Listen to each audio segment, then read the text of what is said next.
Namaste, this is Maya Tiwari, bringing you episode 8 of Women's Power to Heal Mother Earth. Today I would like to talk about creating, cultivating, strengthening our own inner harmony.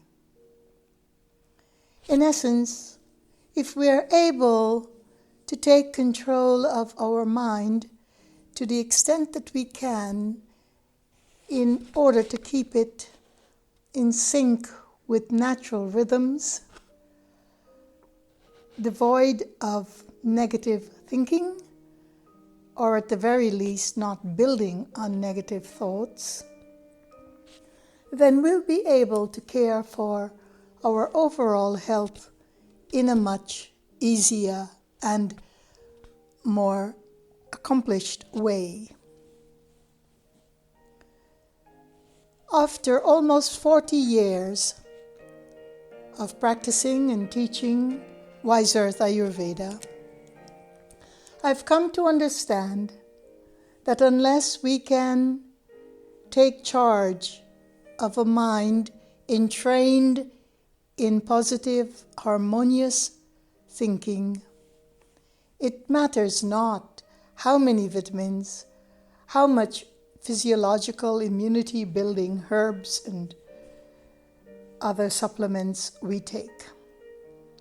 They do help somewhat, but the most important key to good health, to mental wellness, physiological health, and the health of the world, is when each one of us can take full responsibility for our mind and its functioning, its everyday function.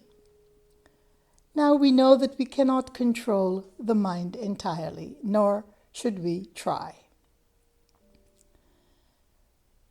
Nourishing peace in the Ahimsa tradition. We learn that peace does not depend on conducive conditions. Peace is about learning to transcend disharmony, disorder, disease, and despair by reaching for that inner flame, the irrevocable, the incorruptible light that defines all living conditions when in a state of stasis. Ultimately, peace is about becoming comfortable with the carnal ground of toxic, noxious, rotten things. Only then, and then only, can we transcend the unsacred, the unspeakable evil operating in our world. But how can we become present to this global shift in consciousness? How can we shift this peace within the terrain of our own mind? We must understand that healing is a perennial process, the ever-generating energy of being whole. We are born whole. Wholeness is not a state of being free from disease, though. We are forever whole, whether we have disease or without disease, with despair or without despair, with pain or without pain, we are still whole. So peace is about the absolute freedom from all forms of disorder, including the present pandemic of coronavirus.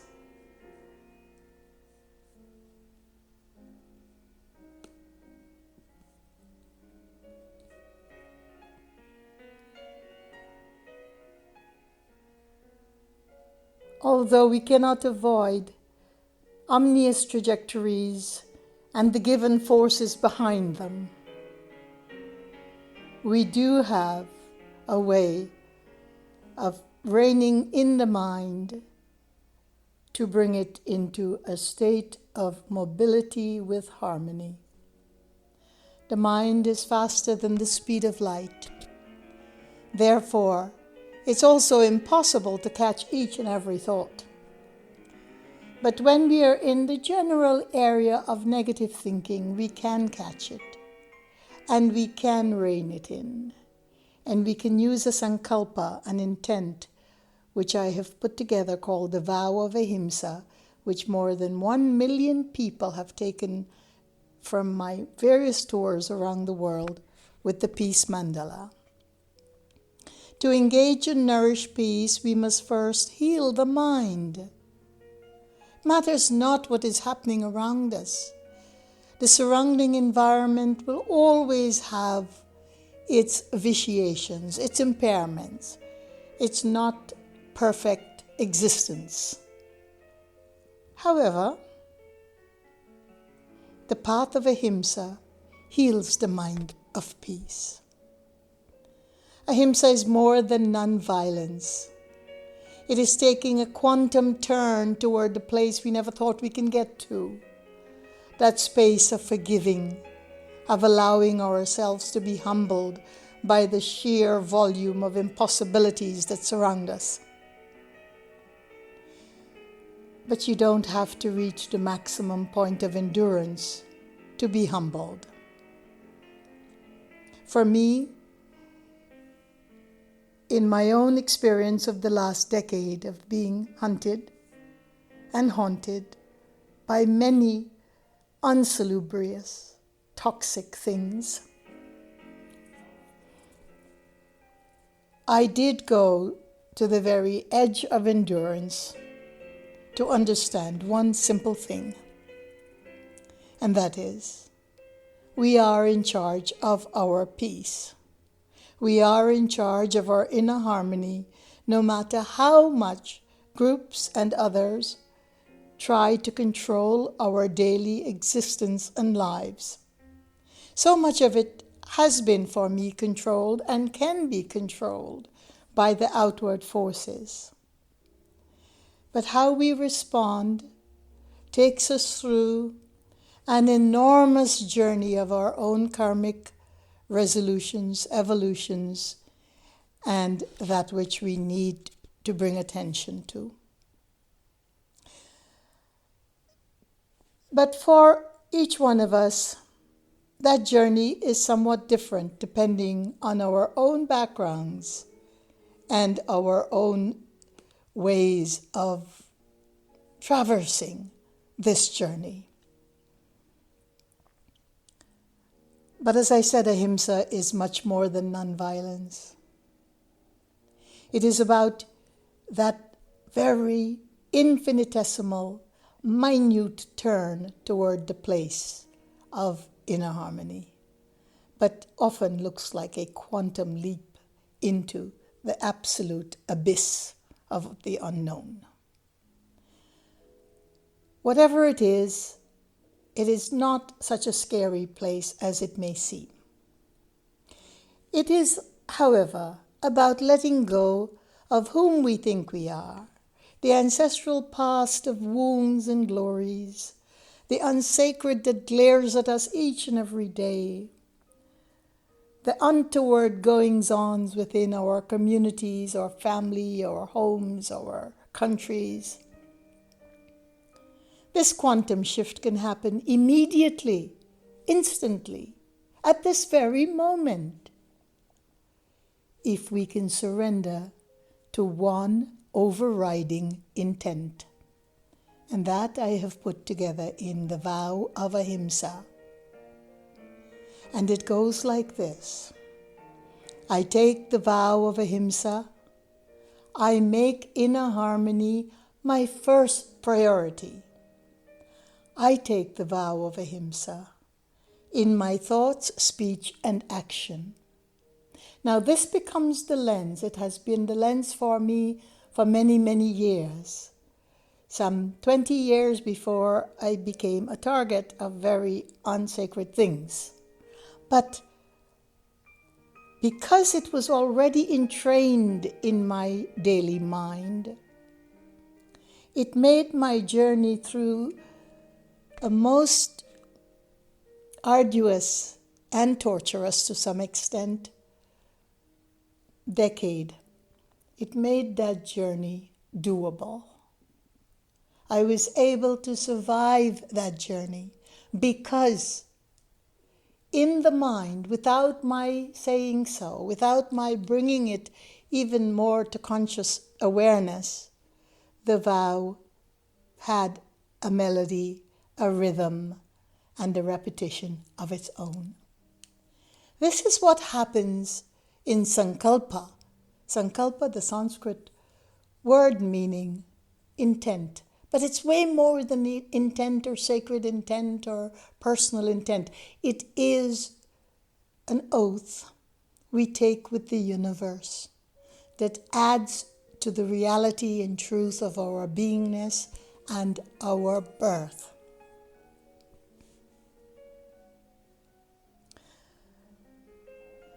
This vow itself erodes obstacles that compromise the inner peace. The vow has changed so many of my own reactions and reflections during a most difficult period of time. The vow charges every breath with prana and reminds me every day to not squander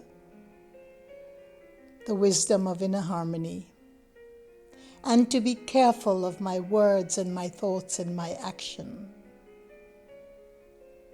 In particular, in my own self, my words. As soon as we hold firm to taking this intent, we begin to empty the chaos from within.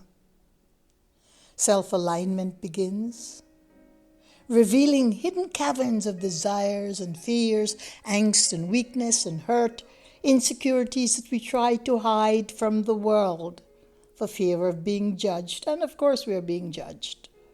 So those fears are not unfounded. However, we need to know what they are.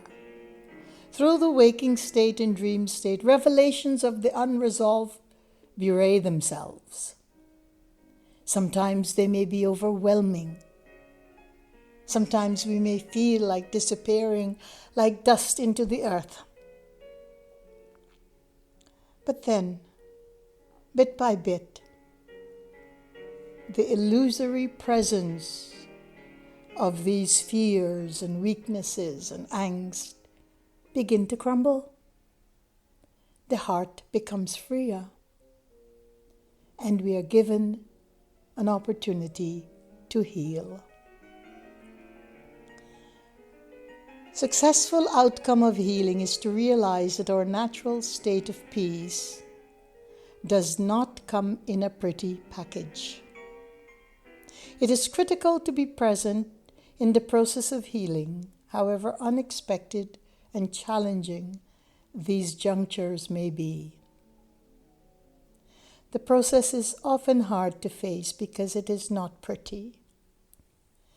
It contains at the very core of it that part of our journey that is hidden, that is stuck, that is stale, that needs to be shaken loose and brazened out.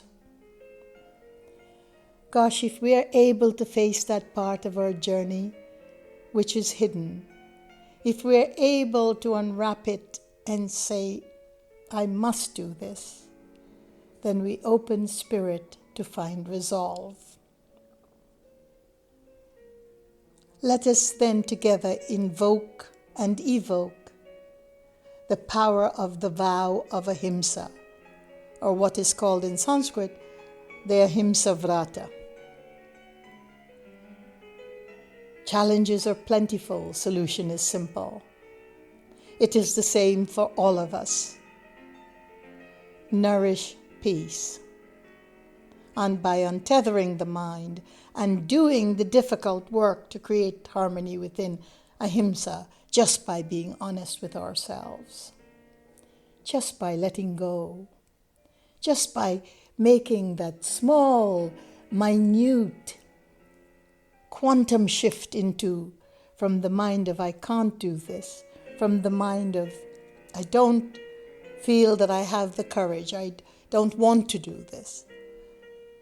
Let us allay those minds and make that little tiny, tiny little turn toward the light that not only assures us that we can do it, but tell us that yes, we can surrender to this one intent, the vow of Ahimsa. Because when we take this infinitesimal, tiny, tiny little turn, the vow itself begins to erode the obstacles from our path. Just these words, in your language, in my language, in the universal language of the God and Goddess. Understand this.